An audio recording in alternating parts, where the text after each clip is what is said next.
Life on our planet is constantly changing, reshaping itself in an eternal quest for balance and harmony. In this sense, life is dynamic and sometimes capricious, its mysteries often hidden behind an elegant simplicity.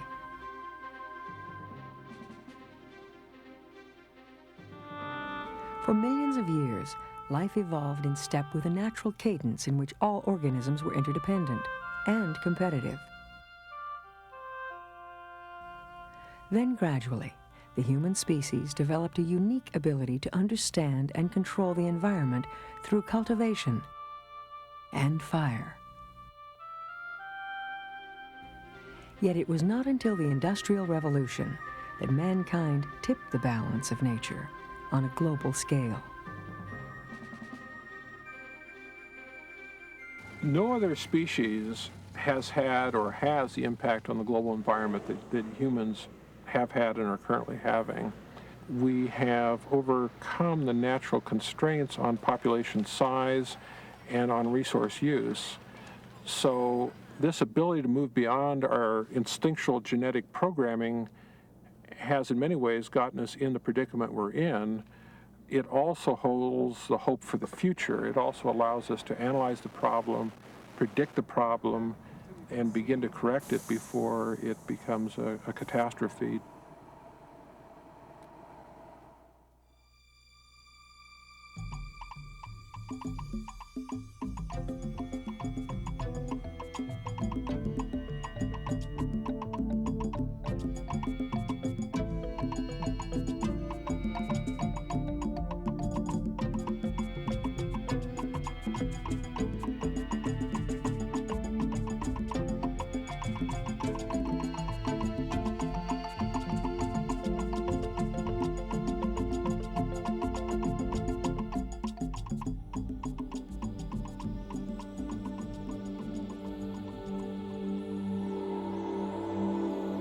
Of the major resources that sustain life on our planet, none seems more fundamental than the air we breathe. Yet human activities are altering this most basic substance with potentially disastrous consequences. A great potential for harm lies not only in toxic pollutants, but also in the changing concentrations of our atmosphere's natural components that result in global warming. The chemicals that cause urban air pollution are predominantly hydrocarbons from automobile exhaust, factories, electric generating plants. The pollution that causes greenhouse warming is pretty much a different set of compounds. The main pollutant is a naturally occurring compound, carbon dioxide. Carbon dioxide is given off as we breathe, as animals breathe, as plants respire. So it's naturally in the atmosphere, but human activity has been increasing the CO2 concentration, so it's now 30% higher than it was just a century ago. Urban pollution and ozone depletion caused by fluorocarbon emissions are problems that have been dealt with in specific and targeted ways. This is not the case with global warming. In the case of greenhouse warming and the CO2 effect, activities thousands of miles distant may be causing the problem, and so there's less of a connection of cause and effect, action and consequence. So it's more worrisome in that it may be more difficult to control at the planetary level. Scientists believe global warming occurs because a combination of gases in the atmosphere act like the glass panels in a greenhouse. The atmospheric gases allow light energy to penetrate down to the surface, which warms the Earth's surface but prevent the heat energy wavelengths from escaping back into space. The trapped energy thus warms the atmosphere. The fact that CO2 has been increasing doesn't necessarily increase the temperature by itself, but it's the subtle effects that it has to do with increasing the temperature slightly and resulting in increased water vapor in the atmosphere. And that's the thing that actually will give rise to the increase in global warming in a lot of the models. Atmospheric scientists like Dr. Rhodes use numerical formulas to describe the relationship between variables such as carbon dioxide, water vapor, and temperature. The models are the basis for a lot of experimental programs. People will make a model simulation of the Earth's climate or a current situation, and then they will go out and try and measure it and show that it's either correct or incorrect. But the models are only as accurate as the relationships programmed into them. For example, increased photosynthesis by plants removes more carbon dioxide from the atmosphere. On the other hand, burning fossil fuels and timber adds carbon dioxide to the air, as does plant and animal respiration. Decomposers respire more when soils are exposed to warmer temperatures, when snow and ice melt or forests are cleared. Scientists use these complex interrelationships to predict carbon dioxide levels for global warming models. Field researchers like Dr. Oshel set up experiments to determine the relationships upon which the models are based. Turn it on and then turn it off in 10 seconds, even though... The questions that we wanted to answer with the experiment here had to do with the effect of CO2 on the natural ecosystems that occur here. One of them is how much CO2 might the plants remove as the CO2 concentration changes. CO2 is one of the main ingredients for photosynthesis. And since photosynthesis is the main pathway by which energy enters the cycle of life, any change that affects how plants trap and convert energy eventually affects all other organisms on Earth. Well, these have pretty much stopped growing now with the with the current drought. We know from laboratory experiments that elevated CO2 tends to decrease the rate at which plants use water. And we had the question how that might affect ecosystem function. We began constructing a series of null balance greenhouses where we can control the CO2 between pre-industrial CO2 levels, current levels up to double current CO2 levels, and at the same time monitor the photosynthetic rates and the carbon uptake and flux rates that occur within the chamber. We use the photosynthesis system to look at the transpiration rate or the water loss rate from the plant, and also the photosynthetic rate, the uptake of CO2, or the respiration rate, the loss of CO2 from the plant. In addition to the metabolic rates of the plant, Oshel's team measures plant growth in different CO2 environments. Changes in plants often foretell larger changes in the ecosystem. And this is individual number 1. For stem growth, we mark a spot on the branch and then measure with dividers to a node, which is basically a mark that's left by past buds on the stem. There's a couple, but nothing like on the... Okay. So we go back to the same spot on the branch each time and compare the change in length from that. This is number 2. Some scientists suggest that global warming may not become a serious threat because carbon dioxide levels might reach a new equilibrium, with plants uptaking or sequestering excess CO2 in new growth. Chamber 11, 650.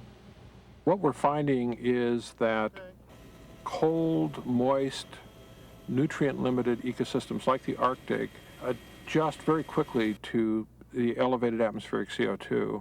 So within weeks to years, the system has adjusted to the high CO2 level. The conclusion from all this is that globally there will probably be some stimulation in production and carbon sequestering, but it'll be a modest amount. It will help slow the rise of atmospheric CO2, but it in no way is going to counter the fossil fuel emissions that are occurring. This seems to be associated with the increase in population. If you have an increase in population, then people have to burn fuel to keep warm, and they have to have transportation to move from place to place, and they have to have energy to build products. Then there's certainly going to be more trace gases that are released into the atmosphere. The question now is whether global warming will have a major impact on the planet. Will emissions from our factories and cars alter the balance of life? There are lots of potential catastrophes, I suppose, that we could expect out of a warming trend. One might think of that you could have an increase in the intensity in summertime storms. One could have melting of the Antarctic ice that would raise sea level. I think probably one of the worst things could happen, though, is for people to bury their heads in the sand and to pretend that it's not going to be a problem. I think it's probably going to be the biggest problem. Global warming is a much more difficult issue to address than some of the other issues that we've dealt with and the society has dealt with in the past. In greenhouse warming, we really need to reduce fossil fuel emission and reduce deforestation and land clearing.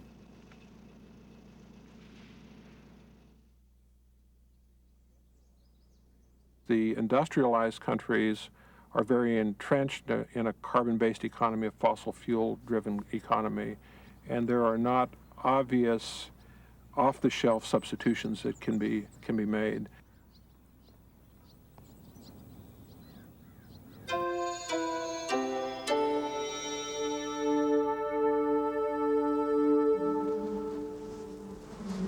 All living things depend on their environment for materials and energy. Materials for structure, and energy from the sun to create combustible carbon molecules to power all of life's intricate processes. In a broader sense, human civilization has similar needs.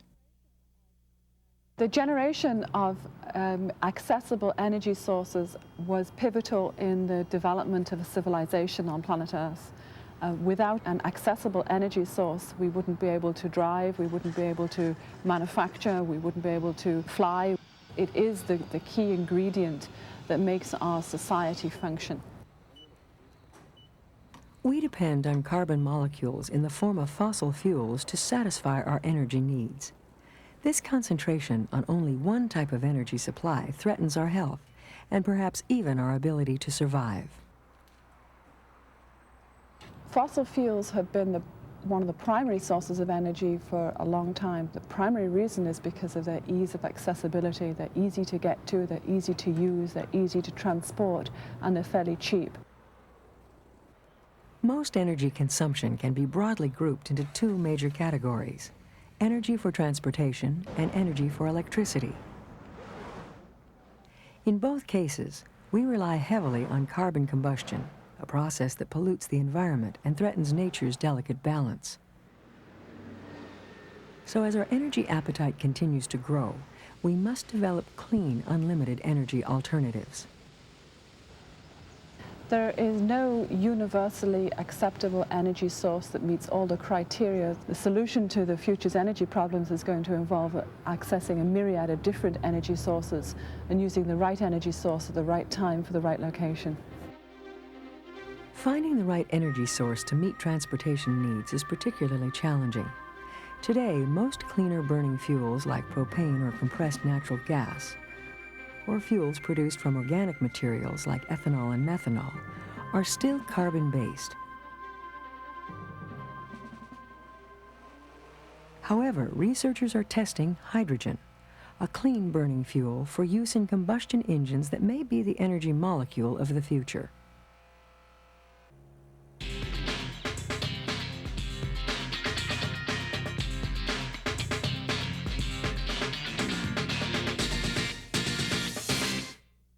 The first vehicle UCR was involved with was the conversion of a Ford Ranger to hydrogen. And it involved taking the stock power plant that the vehicle came with, doing some minor modifications to the engine, but the most significant part was adding a hydrogen fuel injection system. Hydrogen is very efficient. It produces a lot of energy for the amount of fuel that you have to burn. It's also extremely clean. It burns to just water, and it doesn't cause any pollution.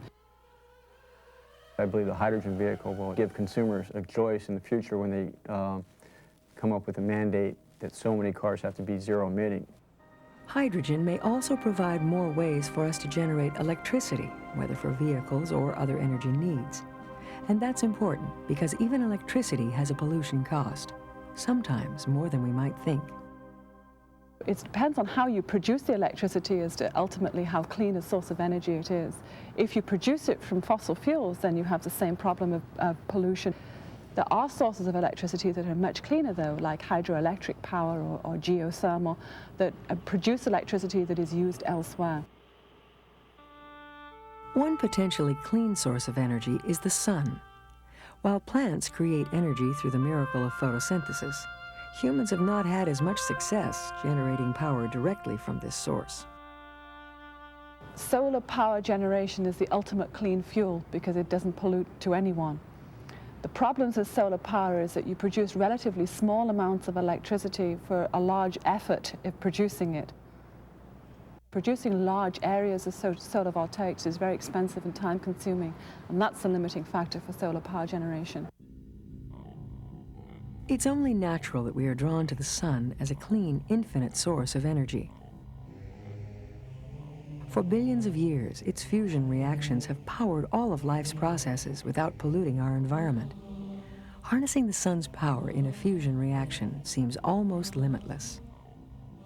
In the sense of renewable energy lasting us for a period that's very long compared to our history of using lots of power, like since the Industrial Revolution, then fusion would be something that would last an extremely long time. Millions of years is a very long time. This seemingly endless source of power is also hydrogen-based, its components derived from seawater. Scientists are learning to produce fusion reactions to create heat that in turn generates electricity. Fusion is the process of taking light elements and combining or fusing them together. The waste product of fusion is helium and the neutron can be absorbed in surrounding materials of the reactor and make them radioactive. Its lifetime of activation is very short, especially in comparison to the very long lifetimes of radioactivity in a fission plant. So in that sense, fusion is also very attractive. And there are advanced reactions plus advanced materials that will basically almost eliminate that kind of radioactivity of the plant. The question most often asked about fusion, however, is how long we will have to wait before its use is feasible. There is currently a design that will create the first fusion plant that will produce more energy than it consumes, where you start the reaction going and then it becomes self-sustaining. Practical commercial production will probably take 50 years. And so the critical question is not, can we afford to invest in such a long-term process? But can we afford not to? The increase in population of planet Earth is the primary cause for the search for alternative fuels and for additional fuel sources, and that's not going to go away in the foreseeable future. Fossil fuels are likely to be around for quite some time. Ultimately, of course, they will run out, and we will need to find alternative sources of energy. We really need to invest in imaginative and forward-thinking activities to be responsible for our next generation source of energy.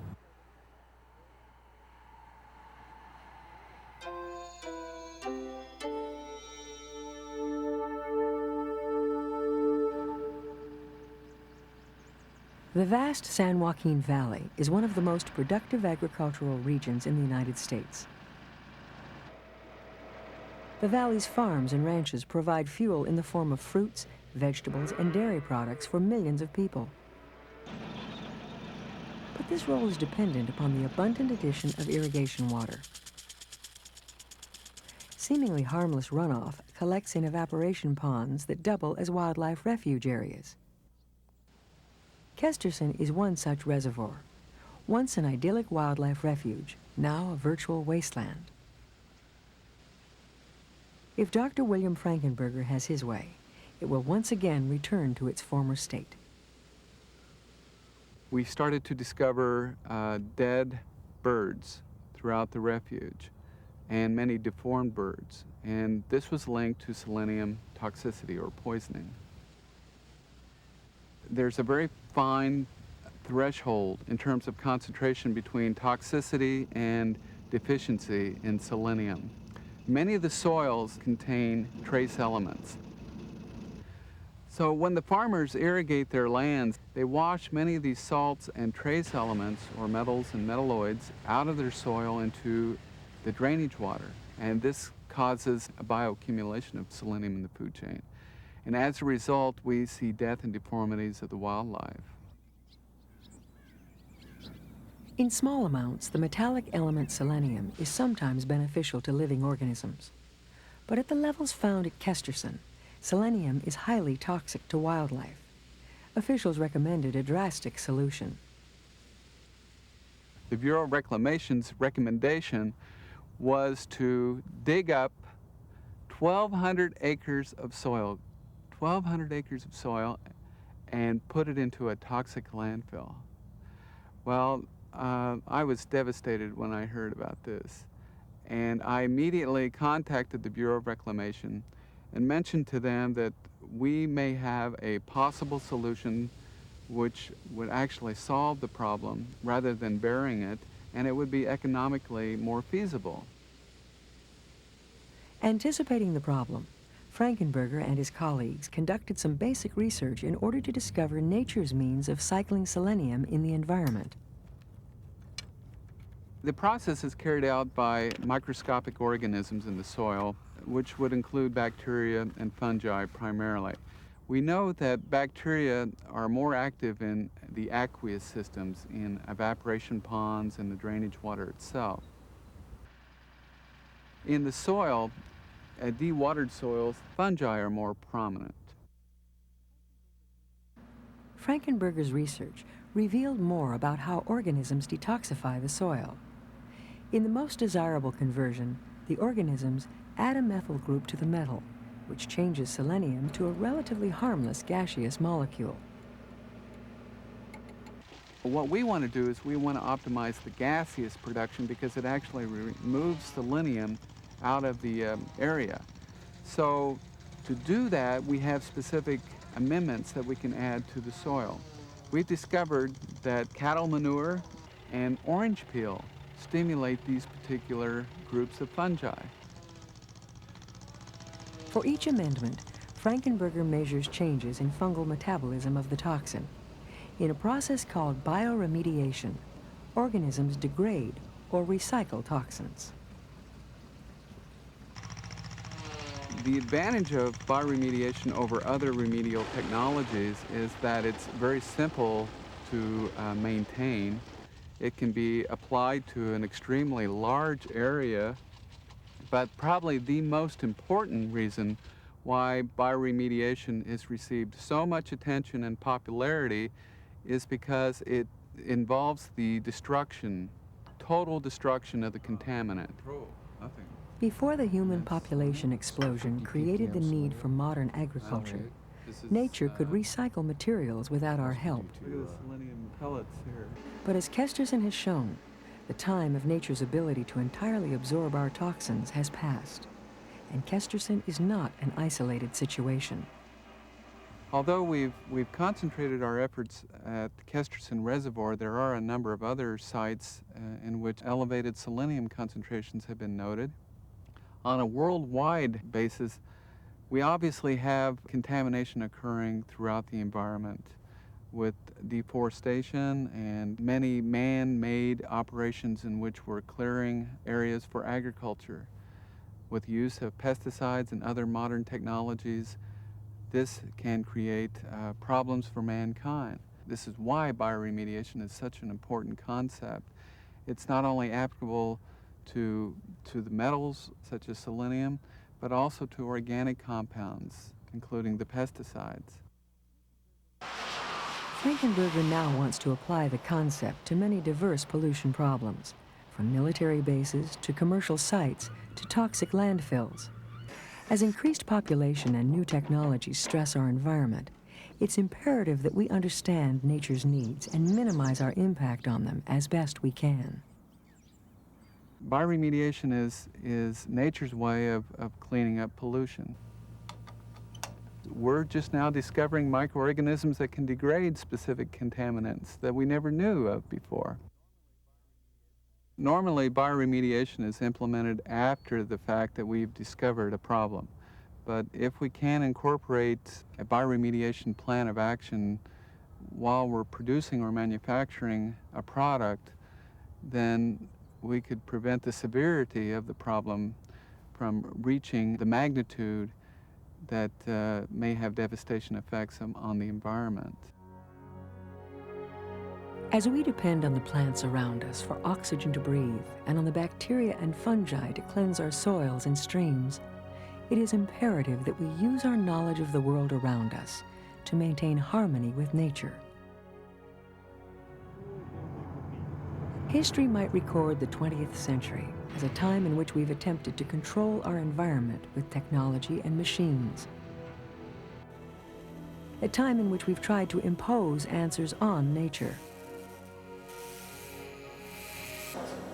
Perhaps the 21st century will be a time in which we use technology to look for answers within nature. To preserve our own species by unraveling the secrets of the unity and diversity of life.